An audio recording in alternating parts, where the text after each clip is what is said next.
Salut à tous ceux qui prospèrent. Dans la vidéo d'aujourd'hui, nous allons approfondir une croyance qui pourrait vous empêcher de prospérer malgré tous vos efforts. Malgré tous vos efforts et votre dévouement, la pénurie semble persister. Et la raison pourrait bien être précisément cette croyance. Je vous le dis tout de suite, plus de 90% des gens ont ou eu cette croyance profondément ancrée et vous en faites peut-être partie. Si vous souhaitez découvrir ce qu'est cette croyance, comment elle s'est installée dans votre esprit et surtout comment nous allons la désinstaller aujourd'hui, vous êtes au bon endroit. La croyance cachée qui vous nuit. La croyance dont nous allons parler aujourd'hui se déguise souvent en quelque chose de positif. En apparence, elle vous inspire des pensées telles que « je vais faire plus d'efforts »,« je vais conquérir »,« je vais gagner ». Si vous avez constamment ces pensées, il est fort probable que cette croyance agisse en coulisses sans que vous vous en rendiez compte. Derrière cette apparente positivité se cache un message vibratoire terrible et dévastateur qui sabote vos chances de prospérité, d'abondance et d'argent. Et ce n'est pas tout. Cette croyance peut affecter non seulement votre vie financière, mais aussi tous les autres aspects de votre vie. La croyance en question est celle du besoin de faire mes preuves. Vous, ici présent, l'avez sûrement vécu ou envisagé à un moment donné. Si cette croyance est ancrée en vous, vous vivez pour prouver vos capacités. Souvent, vous ne réalisez même pas que vos rêves et vos réussites sont motivés par le besoin de montrer aux autres que vous êtes capable.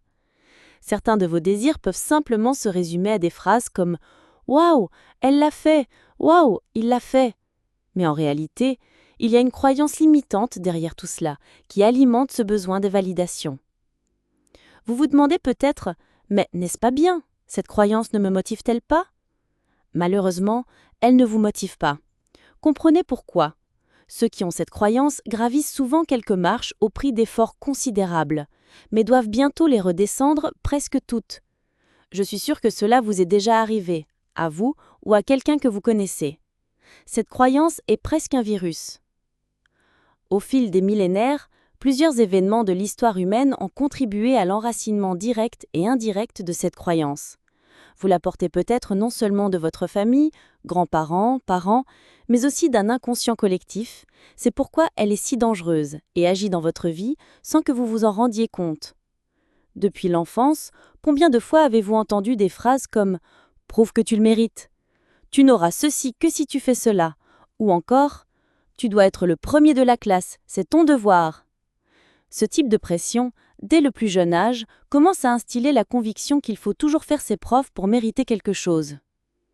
Si vous êtes parent, commencez à prêter attention à ce que vous dites à vos enfants, car ces commentaires peuvent inconsciemment instiller la conviction qu'il faut toujours faire ses preuves pour mériter quelque chose.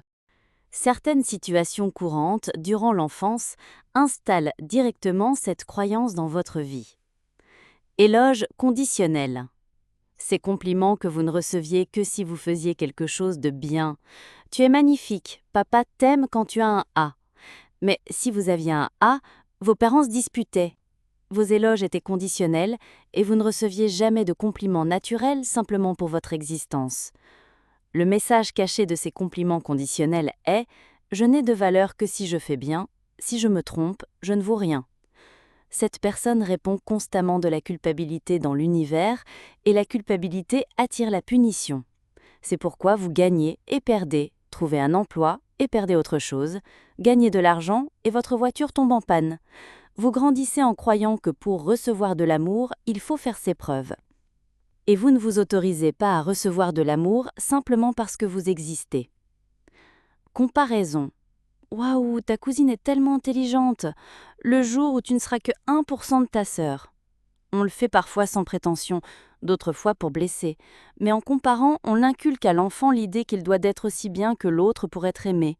Le message caché derrière ce comportement est « Je ne suis pas assez bien comme je suis. J'ai toujours besoin de prouver que je suis aussi bien que cette personne ». On grandit avec l'idée de compétition, on n'accepte jamais d'être en retard sur qui que ce soit, on devient envieux et incapable de se réjouir de l'évolution des autres. Cela crée une obsession pour la validation externe, la compétition et la comparaison.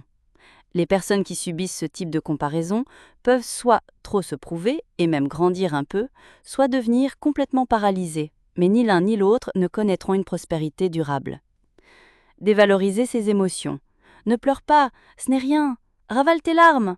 Beaucoup d'entre vous ont entendu cela, ou pire, ont été battus pour pleurer. Vous avez appris qu'il ne faut pas pleurer, qu'il faut refouler ses émotions, que vos sentiments n'ont aucune valeur. Je dois réprimer ce que je ressens. J'ai besoin d'être fort pour être accepté. Tout au long de votre vie, vous jouez le rôle de la forteresse du contrôle, de la personne mature, même si vous êtes détruit intérieurement. Cette personne ne sort jamais de son manque, attire toujours les problèmes et les personnes qui la dévalorisent encore davantage. Punition pour la spontanéité. Arrête, tu me fais honte, tu me fais passer pour quelqu'un de mal.